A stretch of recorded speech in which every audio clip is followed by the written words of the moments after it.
ప్రేమను వర్ణించడం చాలా కష్టం. కొన్ని ప్రేమలు అజరామరంగా నిలుస్తాయి, మరికొన్ని లవ్ స్టోరీస్ ఫెయిల్యూర్స్గా నిలిచిపోతాయి. అయితే చరిత్రలో నిలిచిపోయే ప్రేమ కథలు మాత్రం కొన్ని ఉంటాయి. అవి ఎప్పటికీ మనకి గుర్తుంటాయి. ఇవి ఏ సినిమాల్లో నవలల్లో కనిపించకున్నా కూడా అప్పుడప్పుడు కథల ద్వారా, మీడియా ద్వారా మనకు తెలుస్తూ ఉంటాయి. అలాంటి అద్భుతమైన ప్రేమ కథలను మనం ఇప్పుడు తెలుసుకుందాం. ఉత్తరప్రదేశ్కి చెందిన ఫైసల్ హుస్సేన్ తన భార్యకు ఏకంగా మినీ తాజ్ మహల్ కట్టించాడు. రిటైర్డ్ పోస్ట్ మాస్టర్గా కాలం వెళ్లదీస్తున్న ఆయనకు తన భార్య చనిపోవడంతో ప్రపంచం శూన్యంలా మారిపోయింది అనిపించింది. ఆమె వేదనను తట్టుకోలేక తన దగ్గరున్న కాస్త డబ్బులతో పాటు పెన్షన్ను కూడా వాడి తన ఊళ్ళోనే తాజ్ మహల్ లాంటి చిన్న మహల్ కట్టాడు. ఇక ఆమె పేరు కూడా తాజమౌలి. ఆ పేరు కోసమనే తాజ్ మహల్ని కట్టేశాడు. 58 ఏళ్ల పాటు కలిసున్నాం. ఏనాడు ఇద్దరం తిట్టుకుంది కూడా లేదు. నన్ను ప్రాణంగా చూసుకునేది. ఆమె లేకుంటే నాకు జీవితం ఎందుకు అనిపిస్తుంది. అందుకోసమే ఇక్కడ మహల్లో ఆమెను చూసుకొని కాలం వెళ్లదీస్తున్నానని చెబుతారు హుస్సేన్. ఇక అందంగా ఉంటేనే ఈ రోజుల్లో మనుషులుగా చూస్తారు. కాస్త రంగు తక్కువ ఉంటే చాలు అదేదో తప్పన్నట్టుగా నీచంగా మాట్లాడే నీచులు కూడా ఇంకా ఉన్నారు ఈ ప్రపంచంలో. కానీ మైకేల్ హాస్కిన్స్ మనస్సు నిజంగా గొప్పది. ఆయనకు తన గర్ల్ ఫ్రెండ్ టూరియా అంటే ప్రాణం. స్కూల్ రోజుల నుంచి ఆమె తెలుసు. వాళ్ళిద్దరూ డేటింగ్లో ఉన్న సమయంలో ఆమె ఒక్కసారిగా మంటల్లో చిక్కుకుంది. దాంతో దాదాపుగా 6% తీవ్ర గాయాలయ్యాయి. ఎప్పటికీ బొటన వేళ్లు లేవు. హాలీవుడ్ హీరోయిన్లా ఉండే ఆమె కాలిన గాయాలతో గుర్తుపట్టలేకుండా మారిపోయింది. 5 నెలలు ఆసుపత్రిలోనే ఉండి ఆమెకు సేవలు చేశాడు. ఆమె పేరెంట్స్ కంటే కూడా గొప్పగా చూసుకున్నాడు. అంతేకాదు ఆమె కోలుకునే సమయానికి తన మొహాన్ని, శరీరాన్ని చూసుకొని డిప్రెషన్లోకి వెళ్ళిపోయింది. తనకు ఇక జీవితం లేదనుకుంది. ఎందుకంటే చెయ్యి కూడా సరిగ్గా లేదు. అలాంటి సమయాల్లోనే ఆమెను పెళ్లి చేసుకుంటానని ప్రపోజ్ చేశాడు. ఆమెను ఇప్పటికీ ప్రేమగా చూసుకుంటున్నాడు. ఎంతటి ప్రేమ కదా మరెక్కడా ఉండదంటే ఆశ్చర్యం కాదు. ఎందుకంటే అమ్మాయి నల్లగా ఉన్నా, అబ్బాయి నల్లగా ఉన్నా వికలాంగుల మాదిరిగా చూడడం సమాజంలో కామన్ అయిపోయింది. కానీ అందం కాదు, మనస్సు శాశ్వతం అంటాడు మైకేల్. ఆమె మనస్సు ఎంత అందమైనదో తెలుసు. అందుకే తనంటే ఇష్టం అంటారు ఆయన. ఇక మరో లవ్ స్టోరీ. ఇది సినిమాను మించిన love story. Artist Pradyumna Kumar ఒరిస్సాకు చెందిన వ్యక్తి. దళితుడు కావడంతో 1970లో డిగ్రీ చదువుకున్నా కూడా అంతా హీనంగా చూసేవారు. అయితే ఆయనకు ఆర్టిస్ట్గా మంచి పేరుంది. దీంతో ఢిల్లీ వీధుల్లో ఫారినర్స్ బొమ్మలు వేస్తూ కాలం వెళ్లదీసేవారు. ఆ రోజుల్లో ఆయన బొమ్మ గీస్తే రూపాయి తీసుకునేవారు. ఆ రోజుల్లో అది చాలా ఎక్కువ. అయితే స్వీడన్కు చెందిన చార్లెట్ అనే మహిళ ఒకరోజు అతనితో తన ఫోటోను గీయించుకుంది. ఆ ఫోటోను చూసిన ఆమె బాగుంది కానీ ఏదో తేడాగా ఉంది, క్వాలిటీ కనిపించడం లేదని చెప్పి ₹1 చేతిలో పెట్టి వెళ్ళిపోయింది. అయితే ఆ ఫోటో తీసుకొని పరిశీలించాడు. ఎందుకు బాగాలేదంది అని. వెంటనే మేడం రేపు రండని ఇంగ్లీష్లో చెప్పాడు. మీకు అద్భుతమైన బొమ్మ గీసి పెడతాను. తొందరలో సాధారణ బొమ్మ గీసిచ్చాను, కానీ అంతకంటే బాగా గీయగలను అని చెప్పాడు ఆయన. సరే రేపు సాయంత్రం వస్తానని చెప్పి వెళ్ళిపోయింది. తన బొమ్మ బాగోలేదు అన్నదని బాగా ఫీల్ అయిన ప్రత్యుమ్న కుమార్, అదే మహానాంద్య, తన వారం రోజుల సంపాదనతో ఖరీదైన పెన్సిళ్లు, రంగులను కొనుక్కొని వచ్చాడు.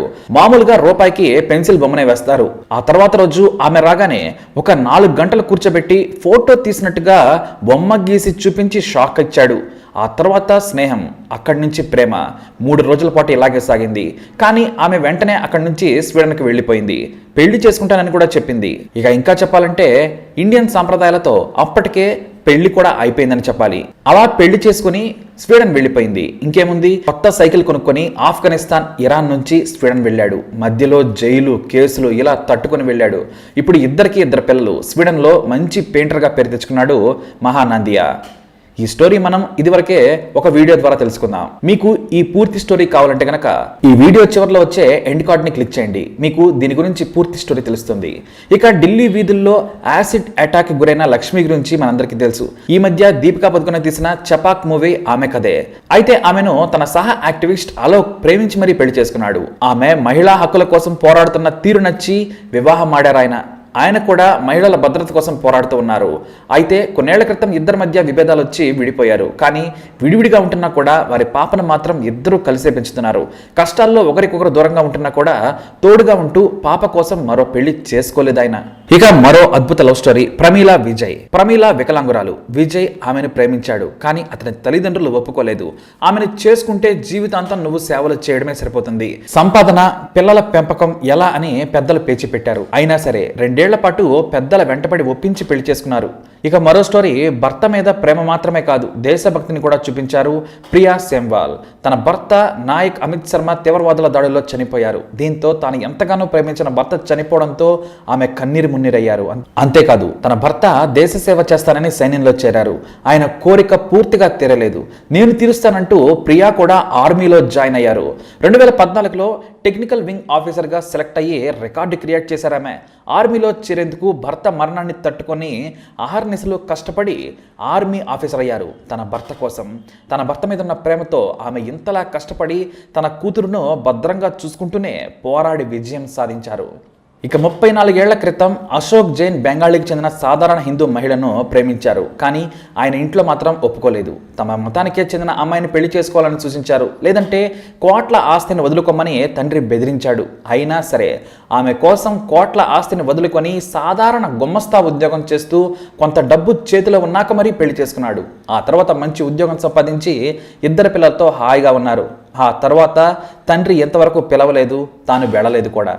ఇక ఏడాది క్రితం టైమ్స్ ఆఫ్ ఇండియాలో వచ్చిన అద్భుతమైన ప్రేమ కథ వాసిం ఆయేషాది అని చెప్పవచ్చు. ఇద్దరిది పెద్దలు కుదిర్చిన పెళ్లి, కానీ భార్య అంటే అతనికి ఎక్కడా లేని మమకారం, అంతకు మించి ప్రాణం. అయితే 2013లో ఆమెకు కిడ్నీ సంబంధమైన జబ్బు వచ్చింది. దీంతో ఆయన తన ఆస్తిని అమ్మి దేశమంతా తిప్పి బాగు చేయించాలని ప్రయత్నించారు. అయితే కిడ్నీ ట్రాన్స్ప్లాంటేషన్ మినహా మనం చేయగలిగింది ఏమీ లేదని చెప్పేశారు. దీంతో ఆయన కిడ్నీని మరొకరికి ఇచ్చి తన భార్యకు సూట్ అయ్యే కిడ్నీని పొందారు. తన భార్య కోసం ఏకంగా ఆయన తన కిడ్నీని దానం చేశారు. నాకు ఇన్ని రోజులు ఆమె సేవలు చేసింది, నాకు ఆమె ప్రాణం ముఖ్యం, నా ప్రాణం ఆమె తర్వాతే అంటారు ఆయన. అది నిజమైన ప్రేమ అంటే. ఇక మరో love story, sweet love story అంటే కమలేష్ వైష్ణవ్ గీతాదే అని చెప్పవచ్చు. ఎందుకంటే ఇద్దరు వికలాంగులే. గీత కృత్రిమ కాలు సాయంతో నడవగలదు, కానీ ఎక్కువ దూరం నడవడం కష్టం. అయితే ఇద్దరు ఒక ఆసుపత్రిలో కలుసుకున్నారు. ఇద్దరి చూపులు ప్రేమకు దారితీశాయి. పెళ్లి చేసుకోవాలనుకున్నారు. పెద్దలు ఒప్పుకోలేదు. ఇద్దరు వికలాంగులు ఎలా బ్రతుకుతారని వారు ప్రేమకు అడ్డు చెప్పారు. అయినా సరే ప్రతిరోజు కేవలం కమలేష్ను చూసేందుకు ఆమె 2 కిలోమీటర్లు నడిచి వెళ్ళేది. ఆ తర్వాత పెద్దలకు నచ్చజెప్పి పెళ్లి చేసుకున్నారు. కష్టపడి ప్రభుత్వ ఉద్యోగం సాధించి ప్రేమను నిలబెట్టుకుని జీవితంలో నిలబడి నలుగురికి ఆదర్శంగా నిలిచారు. ఇక మరోటి, కేరళలో ఈ మధ్య బీజేపీకి కమ్యూనిస్టులకు అసలే పడడం లేదనేది అందరికీ తెలిసిందే. పైగా అక్కడ కూడా మతాంతర వ్యవహారాలంటే హత్యలకు దారి కూడా తీస్తాయి. అయితే గౌతమ్ తాను ఎంతో ఇష్టపడ్డ ఆయేషాను పెళ్లి చేసుకోవాలనుకున్నాడు. ఆమె ముస్లిం కావడంతో పాటు డబ్బున్న కుటుంబం కూడా కావడంతో గౌతమ్ను తీవ్రంగా కొట్టి బెదిరించారు కూడా. దీంతో గౌతమ్ బంధువులు కూడా వారి మీదకు గొడవకు దిగారు. అయినా సరే ఆయేషా తల్లిదండ్రులు ఆమె గౌతమ్ను పెళ్లి చేసుకునేందుకు ఒప్పుకోలేదు. దీంతో ఒక ఎన్జిఓ సంస్థ కోర్టు దృష్టికి తీసుకెళ్లడంతో మైనారిటీ తీరిన వారి పెళ్లిని అడ్డుకుంటే తీవ్రంగా పరిగణిస్తామని హెచ్చరించింది.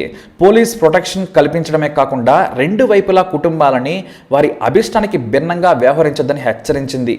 దీంతో గౌతమ్ ఆయేషా పెళ్లి కథ మణిరత్నం సినిమాను మించిన కథగా పాపులర్ అయింది. ఇక మరో love story, Taylor Daniel Kelly ప్రేమ కథ ప్రపంచానికి ఆదర్శమని చెప్పాలి. టేలర్కు కేవలం 23 ఏళ్లు, హాలీవుడ్ హీరోలా ఉంటాడు. అంతకు మించి యుఎస్ ఆర్మీలో ఐఈడి బాంబీ డిస్పోజల్ ఎక్స్పర్ట్. అదే అతని జీవితం కొంపముంచింది. ఆఫ్ఘనిస్తాన్లో ఒక ప్రమాదంలో తన కళ్ళ ముందే 2 కాళ్ళు తెగిపడ్డాయి.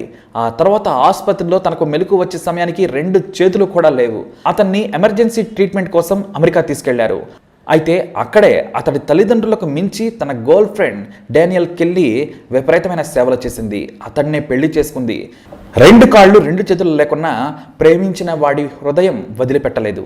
వైట్ హౌస్లో బ్రాంజ్ మెడల్ వచ్చినప్పుడు కూడా టేలర్ అన్న మాట అందరికీ కన్నీళ్లు తెప్పించింది. తన సాహసానికి వచ్చిన పథకం తీసుకునేందుకు చేతులు లేవు. నన్ను ఇలా బ్రతికేలా చేసిన కెల్లీకే ఆ పథకం అందించమని కోరాడు. వారి పెళ్లికి ఆర్మీ బెటాలియన్ అంతా వచ్చిందంటే ఆ దేశానికి చేసిన సేవ ఎలాంటిదో అర్థం చేసుకోవచ్చు. ఇక మరో స్టోరీ, సముద్ర అమిత్ గోఖలేలు ఇద్దరు స్నేహితులే. అయితే వారిద్దరూ గేస్, కానీ తమ ఇళ్లలో చెప్పేందుకు ఇష్టపడలేదు. ఇద్దరివి సంప్రదాయ హిందూ కుటుంబాలు. అమెరికాలో సెటిల్ అయినా సరే వాళ్ళు గే మ్యారేజ్ను ఎంకరేజ్ చేయలేదు. దీంతో ఇద్దరూ తమ కుటుంబాలను ఎదిరించి పెళ్లి చేసుకుని అమెరికాలో రికార్డు క్రియేట్ చేశారు. ఇక ఈ మధ్య దళితుడైన ఒక డాక్టర్ అగ్రకులం అమ్మాయిని పెళ్లి చేసుకున్నాడని పెళ్లి కూతురు వైపు కుటుంబ సభ్యులు దారుణంగా పొడిచి చంపిన ఘటనలు చూశాం. కానీ 10 ఏళ్ల క్రితం బాగా డబ్బున్న కుటుంబం నుంచి వచ్చిన తిలకం తాను ప్రేమించిన కదిర్ కోసం అందరినీ వదిలేసి వచ్చింది. తన కుటుంబం వెలివేసినా సరే తాను ప్రేమించిన వ్యక్తి కోసం నిలబడింది. తన తల్లిదండ్రులు కోటీశ్వరులైన తన భర్త పిల్లలతో సంతోషంగా గడుపుతున్నారు తిలకం. తన ప్రేమ గురించి అడిగినా ఎప్పటికీ నవ్వుతూ నేను చాలా సంతోషంగా ఉన్నాను, ఈ సంతోషానికి వెలకట్టగలరా? 10 ఏళ్ల క్రితం మొదలైన నమ్మకం ప్రేమ నేటికి చెక్కు చెదరలేదంటారు ఆమె. ఎందుకంటే ఆమె భర్త ఎంతో భద్రంగా ప్రేమగా చూసుకుంటారని ఆమె మురిసిపోతూ ఉంటారు. ఇక కన్నీళ్లు తెప్పించే మరో అద్భుత ప్రేమ కథ విజయకాంత్ లీలలది. రాజస్థాన్కు చెందిన వీరు ఉత్తరాఖండ్లో దైవ యాత్రకు బయలుదేరారు. అదే సమయంలో అక్కడ భారీగా రద్దీ ఉంది. పైగా వీరు వయసు మళ్లిన వారు. ఆ క్రమంలో లీలా తప్పిపోయారు. పోలీస్ స్టేషన్లో ఫిర్యాదు చేసినా లాభం లేకుండా పోయింది. పిల్లలు కూడా అంతా వెతికినా కూడా ఆచూకీ దొరకలేదు. ఉత్తరాఖండ్లోని ప్రతి పోలీస్ స్టేషన్కు సమాచారం ఇచ్చినా కూడా ఆచూకీ దొరకలేదు. దీంతో అంతా కూడా ఆమె చనిపోయిందని డెత్ సర్టిఫికెట్ కూడా చేతిలో పెట్టి వెళ్ళిపోమన్నారు పోలీసులు. కానీ తనకు ఆరోగ్యం సహకరించుకున్న 2 ఏళ్ల పాటు దగ్గరలోని ప్రతి ఊరు తిరిగారు ఆయన. చివరకు ఆయన వెతుకుతున్న మహిళను చూశానని ఒక వ్యక్తి చెప్పడంతో పరుగున వెళ్ళాడు. ఆమె అడుక్కుంటూ ఉండడం కనిపించింది. ఆ దృశ్యం చూసి విజయకాంత్కు గుండె ఆగింది. చిరిగిన బట్టలతో ఉన్న ఆమె మానసికంగా కుంగిపోయింది. భర్తను కూడా సరిగా గుర్తుపట్టలేదు. అతను మళ్ళీ తన ఊరికి తీసుకెళ్లి బాగు చేసుకున్నారు. పిల్లలు మనవళ్లతో ఆడుకుంటూ ప్రస్తుతం ఆమె కోలుకున్నారు. ఆమె చనిపోయిందనే మాట తట్టుకోలేక చివరి ప్రయత్నంగా ఉత్తరాఖండ్ మొత్తం తిరగాలనుకున్నారు విజయకాంత్. తిండి నిద్రకు తట్టుకుంటూ చేసిన ప్రయత్నం వారిద్దరినీ మళ్ళీ కలిపింది కాదు, వారి ప్రేమే వారిని మరికొంతకాలం కలిసి జీవించేలా చేసిందని చెప్పాలి. ఇలా మనకు తెలియని అద్భుత ప్రేమ కథలు ఉన్నాయి. అంతెందుకు, ప్రతి మనిషి జీవితంలో ఎవరి కథ వారికి అద్భుతంగానే ఉంటుంది. మరి మీ కథ కూడా ఇంత అద్భుతంగా ఉంది అని మీరు అనుకుంటే తప్పకుండా మీ కథను మా వీడియో ద్వారా తెలియజేయండి. మీ డీటెయిల్స్ స్టోరీని ఈ మెయిల్కి సెండ్ చేస్తే చాలు. మరి ఈ వీడియోని తప్పకుండా లైక్ చేయండి, షేర్ చేయండి. అలాగే మీ అనుభవాన్ని కమెంట్ ద్వారా పంచుకోండి.